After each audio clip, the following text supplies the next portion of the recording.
इस मिट्टी में कुछ अनूठा है जो कई बाधाओं के बावजूद हमेशा महान आत्माओं का निवास रहा है। दोस्तों, आज हम भारत के लौह पुरुष की गाथा सुनेंगे जो लोकप्रिय नेता, अधिवक्ता और भारतीय गणराज्य के संस्थापक पिता थे, जिन्होंने स्वतंत्रता के लिए देश के संघर्ष में अग्रगण्य भूमिका निभाई। स्वतंत्रता प्राप्ति के बाद रियासतों का एकीकरण कर अखंड भारत के निर्माण में उनके योगदान को नहीं भुलाया जा सकता।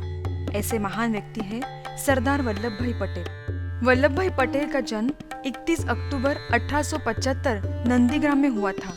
उनके पिता झवेरभाई पटेल किसान थे और माता लाडबा देवी एक साधारण महिला थी। सरदार पटेल बचपन से ही कड़ी मेहनत करते थे। स्कूल के दिनों से वे विद्वान थे। सरदार पटेल जी को अपनी स्कूल की शिक्षा पूरी करने के लिए काफी समय लगा। उन्होंने 22 साल की उम्र में 10वीं की परीक्षा पास की। सरदार पटेल जी का सपना वकील बनने का था और अपने इस सपने को पूरा करने के लिए उन्हें इंग्लैंड जाना था, लेकिन उनके पास इतनी भी आर्थिक साधन नहीं थे कि वे एक भारतीय महाविद्यालय में प्रवेश ले सके। उन दिनों व्यक्तिगत रूप से पढ़ाई कर वकालत की परीक्षा में बैठ सकते थे। ऐसे में सरदार पटेल जी ने अपने एक परिचित वकील से पुस्तकें उधार ली और घर पर ही पढ़ाई शुरू कर दी और कड़ी मेहनत से बैरिस्टर की उपाधि संपादन कर ली और साथ ही वे देश की सेवा करने लगे। स्वतंत्रता आंदोलन में सरदार पटेल जी का सबसे पहला और बड़ा योगदान 1918 का खेड़ा संघर्ष था। गुजरात खेड़ा खंड उन दिनों भयंकर सूखे की चपेट में था। किसानों ने ब्रिटिश सरकार से भारी कर में छूट की मांग की। जब यह स्वीकार नहीं हुआ तो सरदार पटेल जी ने किसानों का नेतृत्व किया और उन्हें कर न देने के लिए प्रेरित किया। अंत में सरकार झुकी और उस वर्ष करों में राहत दी गई। यह सरदार पटेल जी की पहली सफलता थी। वर्ष 1928 में गुजरात के बारडोली में एक और किसान आंदोलन का नेतृत्व सरदार पटेल जी ने किया। उस समय प्रांतीय सरकार ने किसानों के लगान में 30% तक वृद्धि कर दी थी। पटेल जी ने इस लगान वृद्धि का जमकर विरोध किया। सरकार ने इस सत्याग्रह आंदोलन को कुचलने के लिए कठोर कदम उठाए, पर अंततः सरकार को विवश होकर किसानों की मांगों को मानना पड़ा।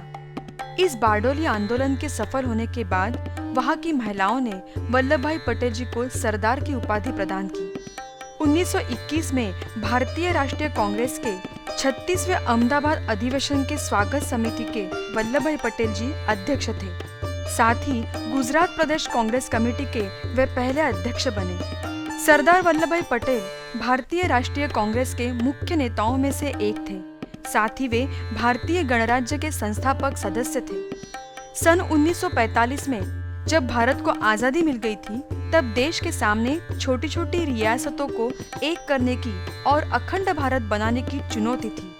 ऐसे में सरदार वल्लभ भाई पटेल जी ने रियासतों के प्रति नीतियों को स्पष्ट करते हुए कहा, रियासतों को 3 विषयों सुरक्षा, विदेश तथा संचार व्यवस्था के आधार पर भारतीय संघ में शामिल किया जाएगा। सरदार पटेल जी ने आजादी के ठीक पूर्व वीपी मेनन जी के साथ मिलकर कई राज्यों को भारत में मिलाने के लिए कार्य आरंभ कर दिया था। पटेल जी ने और मेनन जी ने राजाओं को बहुत समझाया कि उन्हें स्वायत्तता देना संभव नहीं होगा। इसके परिणाम स्वरूप 3 रियासत छोड़कर शेष सभी राजवाड़ों ने स्वेच्छा से भारत में विलय का प्रस्ताव स्वीकार कर लिया।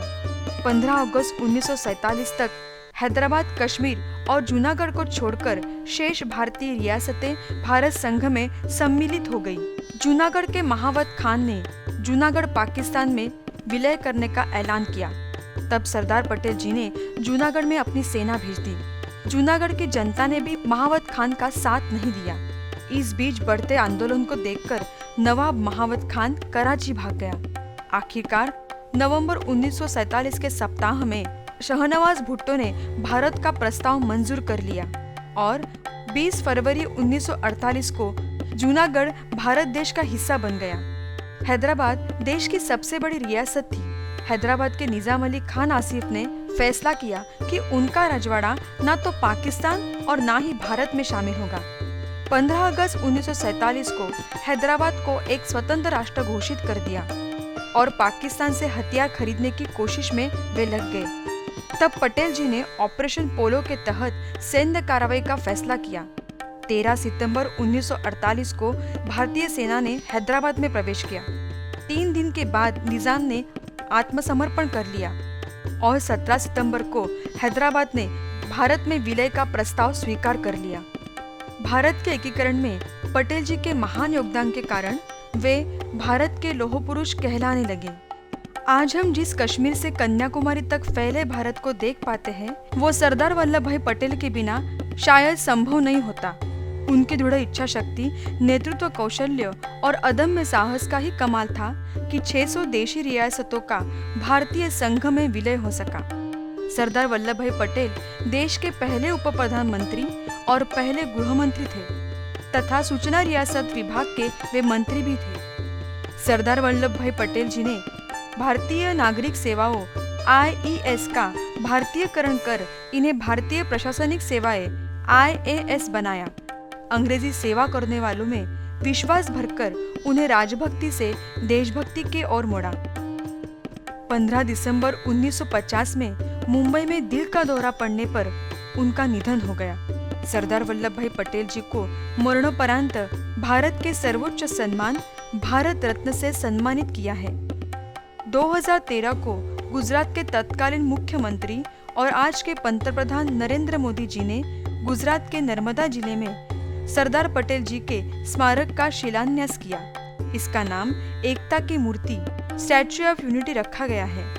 इस मूर्ति की ऊंचाई 182 मीटर है, जो स्टैच्यू ऑफ लिबर्टी से लगभग दुगनी ऊंची है। भारतीय राष्ट्रीय आंदोलन को वैचारिक एवं क्रियात्मक रूप में नई दिशा देने की वजह से सरदार वल्लभ भाई पटेल जी ने राजनीतिक इतिहास में एक अत्यंत गौरवपूर्ण स्थान पाया है। ऐसे महान सरदार वल्लभ भाई पटेल जी की महान गाथा को हमारा कोटि कोटि वंदन। दोस्तों, ऐसे ही महान गाथाएं सुनने के लिए गाथा चैनल को लाइक, शेयर, सब्सक्राइब करें और नोटिफिकेशन बेल पर क्लिक करके ऑल पे क्लिक करना ना भूलें। दोस्तों, अगर आपको कोई भी महान गाथा सुननी है तो हमें कमेंट द्वारा सूचित कीजिए। धन्यवाद।